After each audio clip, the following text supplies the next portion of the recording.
Oke, halo semuanya, nama gue Imam dan di sini gue ingin membahas sesuatu yang akan memberi kalian informasi kecil-kecilan dan gue akan mengangkat tema mengubah kebiasaan berkata kasar menjadi kebiasaan yang lebih baik lagi.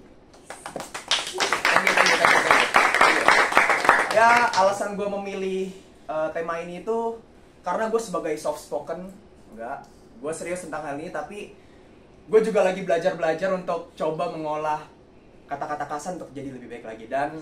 Tapi gue benar-benar serius soal mengenai lingkungan kita yang semakin dewasa dan dunia digital yang semakin masif. Kita belajar bahasa di sana, kita belajar komunikasi baru di sana, dan rata-rata tren yang kita pelajari itu tuh cukup untuk tidak baik untuk kita gunakan sehari-hari. Tapi kenapa sih kita harus coba untuk mengurangi kata-kata tersebut? Nah, kalian juga harus tahu dampak dan kasus-kasus tertentu. Nah, jadi gue nemuin riset dan gue juga baca dari Keele University dari Inggris.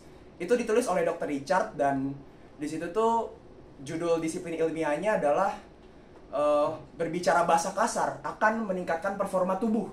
Kontradiksi ya dengan tema yang gue bawa, tapi kalau kita baca riset itu baik-baik, sebenarnya riset itu tuh menjelaskan emang bener kita bisa ningkatin performa tubuh kita, tapi permasalahannya itu tuh kalau kita jarang-jarang ngomong bahasa kasar. Nah, kenapa kita bisa ningkatin performa tubuh kalau ngomong kasar? Ya karena itu tuh sebuah bentuk mekanisme pertahanan tubuh kita akan dari tekanan luar maupun stres. Jadi mungkin kalau lu pernah lihat orang-orang yang polos, kayaknya nggak cocok nih kalau dia ngomong kasar, terus tiba-tiba ngomong. Nah, itu tuh bentuk pertahanan mereka, guys. Jadi jangan terlalu di judge mereka.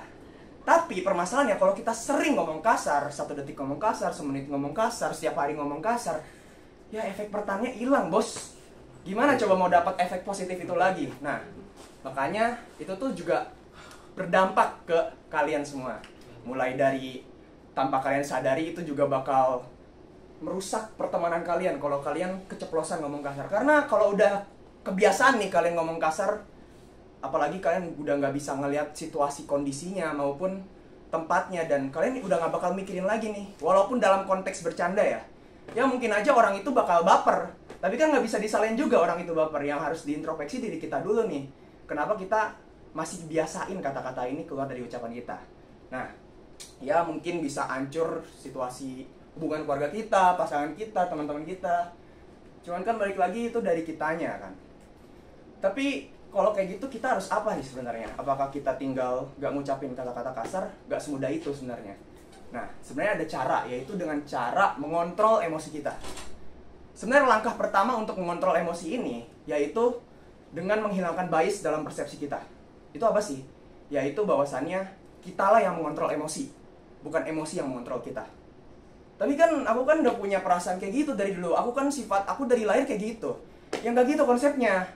Gue ngambil dari teorinya Alfred Adler, dia adalah seorang ahli psikologi neuronologi, dan di situ tuh dia udah menulis berbagai riset dan dipakai untuk referensi berbagai ahli psikolog di dunia bahkan sampai saat ini. Dan prinsip yang dia punya itu bahwasannya kalau kepribadian kita atau sifat kita itu adalah bukan bawaan dari lahir. Ini perlu dicatat, bukan bawaan dari lahir dan bukan nasib semata. Jadi sebenarnya kepribadian kita itu adalah sebuah tujuan yang emang kita buat sendiri. Dan sebelumnya pernah kita proses, kita cerna, dan pernah kita pelajari tanpa kita sadari maupun kita sadari. Jadi mungkin contohnya ketika lu lagi kecil, lu ngelihat orang marah pakai bahasa kasar, ataupun lu ngelihat orang lagi seneng terus pakai bahasa kasar, dan di situ otak lu tuh memproses, otak lu itu mencerna, dan tanpa lu sadari lu menggunakan kata-kata itu sampai sekarang dan menjadi kebiasaan. Nah, ketika lu udah menjadi kebiasaan, itu udah menjadi emosi lu merespon hal itu. Seperti apa? Kayak, wah, lu akan merasa keren nih kalau lu ngomong kasar ke orang-orang. Lu akan merasa bisa menghakimi orang, lu akan merasa bisa mengkontrol orang itu sampai orang itu nurut sama lu ketika lu ngomong kasar. Dan mungkin lu bisa merasa, gua akan melampiaskan kesedihan gua melalui omongan kasar ini.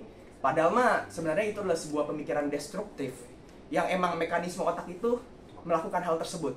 Nah, jadi sekarang kita tahu dan kita udah harus mulai sadar mengenai emosi ini.